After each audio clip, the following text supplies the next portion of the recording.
Čaute chlapi. Čau, čau. Tak ste to našli, čau. Ahoj Františku.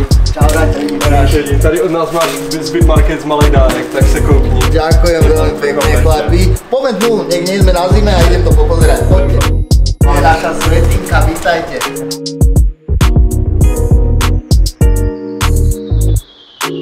Idem sa pozrieť, čo ste mi pripravili, dobre? Mikinu vidím. Toto ináč chlapci, ja vám musím povedať, že toto je najväčšia radosť pre mňa oblečenie, lebo ja nosím všetko len, čo mi dajú ľudia, naozaj, že toto je tričko z klubu môjho otca, gate, to sú zase iné sponzorské, teraz od vás, ja nosím len svojich ľudí a moje značky.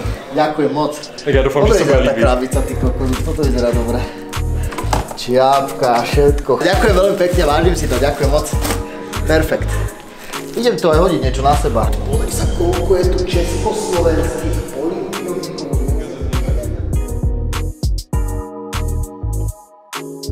Čaute všetci, volám sa František Fodor. Raz, dva, tri, raz, dva, tri.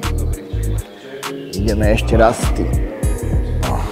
Super, to já myslím, že to máme. Paráda, dík moc, tak jo, tak se přesuneme na další věc. Podoným mám. Dobre, pusti si. Skôr ako šport je MMA pouličná bitka.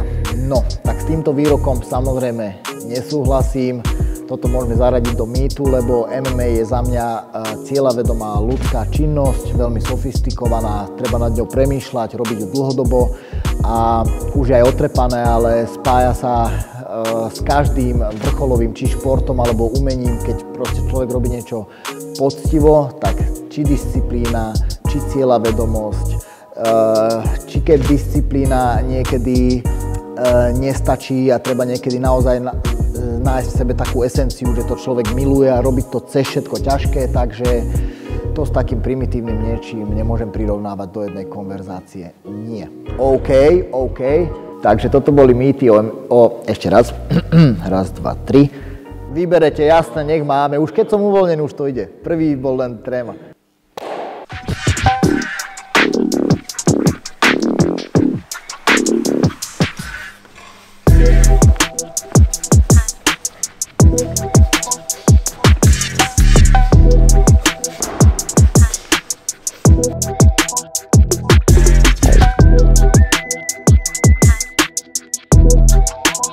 Moje začiatky MMA v podstate datujem od môjho úplného začiatku, od môjho detstva. Mal som tomu keby vždy veľmi blízko, lebo môj tatino učí stále bojové umenie v nových známkoch.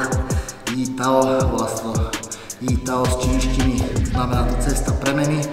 A v podstate pre mňa tá bojová cesta je taká cesta premeny, že z toho malého chlapca, ktorý začne trénovať a osvojovať si tie bojové techniky, sa to stalo pre mňa až neodlučiteľnou súčasťou môjho života, že to žijem, to čo som si napredstavoval, to sa stalo skutočnosťou a v podstate už nových zámkov ako dieťa, keď ešte som nevedel, že bude nejaký oktagon alebo že akým smerom sa to môže uberať, tak už vtedy som to, nazvem to, z takej čistej lásky ľúbil, takže preto si niekedy tak viem na to spomenúť a vážiť si viac sám seba a tú svoju cestu, lebo vidím, že kokos, že Fero, teba k tomu ťahali len najčistejšie úmysly, nevidel si za tým vidinu, že treba z toho mať triskáč a 10 000 na konte, proste ľúbiš boj, miluješ metodiku boja a veľa mi to pomáha, hlavne tak ako som povedal, do toho sebarozvoja, čiže mne je to niekedy viac ako to fyzičné, čo ľudia vidia,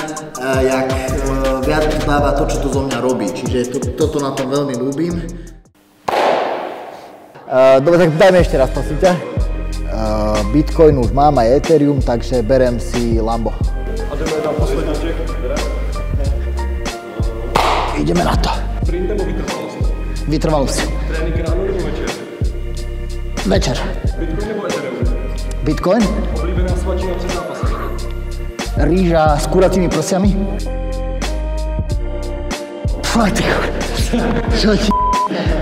Čo mi je dneska?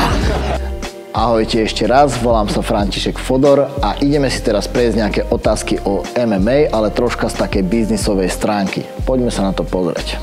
odkladá si niečo bokom zo zápasových zárobkov. Keď sa mi podarí mať také obdobie, že chodia mi dobre klienti, mám viac peňazí, overal, tak všeobecne, tak si áno, ľúbim si odkladať, lebo mám rád také zadné dvierka. Aké typy investovania si už vyskúšal? Úprimne ešte žiadne a teraz by som chcel s firmou Bitmarkets do kryptomien, takže okrem tohto nič. Dobre chlapci, ja si myslím, že roboty na dnes stačilo a poďme sa nájsť.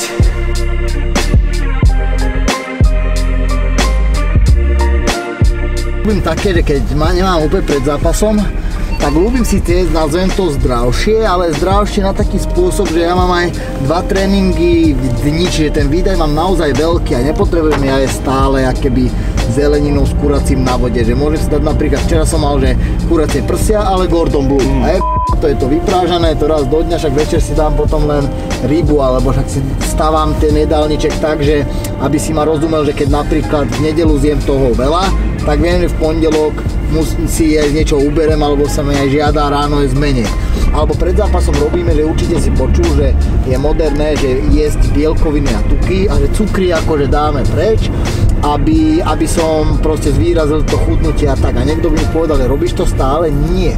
Robím to v istý čas, lebo viem, kedy to mám jesť a čo mi to spôsobí, ale keď mi niekto povedal, že je to zdravé, poviem mu, že no není, lebo ty keď to budeš robiť viacej, budeš unavený a nebudeš vládať trénovať. Čiže veľmi je to taká alchýmia a taký balans. Toto je, chlapci, tu si zaparkujeme a tu budeme mať krásnu pohodičku tiež.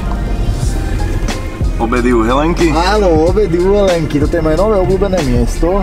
Čo Feri, čo to bude dneska? Vieš čo, ja nové nad tým rozmýšľam, že keď je ten Gordon, že ja si dám asi zase ten Gordon s rýžou alebo s varenými zemiakmi, varené zemiaky najlepšia príprava, teda príloha. Polievka musí ísť do mňa. Je radostnári. Brate, vieš, ak sa sem ja ľúbim vracať. Mňa raz donese človek na dobré miesto a z toho vieš, že či mi to naozaj sedelo, že ja sa tam vrátim. Pekne za čerstvé obedíky, ďakujem za pestičku. Tu sa vždy tak človek dobre cíti, sa vždy usmievate, vždy čerstvé. Vtipnú udalosť vám poviem. Boli sme s Robom Pukačom po vážení u ňoho. A ešte pred vážením, pardon, tesne pred vážením. V Bratislave bolo váženie a sme u ňoho. A jeho frajerka mala také, že matóny začalo vyrábať, že také dochutené minerálne vody. A vieš, nie je to až také sladké, je to len svieže, ale studené ľadové to vybrala, studené ľadové to vybrala z chladničky, to je porosené a tak. Deň som nepil, nejaký 18. hodina nepitia, pozerám na to úplne, Robo to na mňa videl, preto vieš, že taký prekadal sa a na to tá frajerka sa napila, že ten ksík, že ani sladké to nie, toto som nemala ani piť. A ja tak kúkam na to, že hnusné to musí byť, len tak som tak povedal, že podpíval. Robo sa tak došťal a vtedy som si na to spomenul, že jaká je to agónia, že ty ho trpíš. A niekedy na budúce príďte ma tiež poinformovať, čo je nové s kryptomenami. Rád som vás videl, nič si nezabudníme. Ďakujem vám veľmi pekne, ešte za pekný deň a vidíme sa na budúce. Čau ešte raz. Čau. Šťastnú cestu, chlapci, čau. Všetko dobré, maj sa, čau.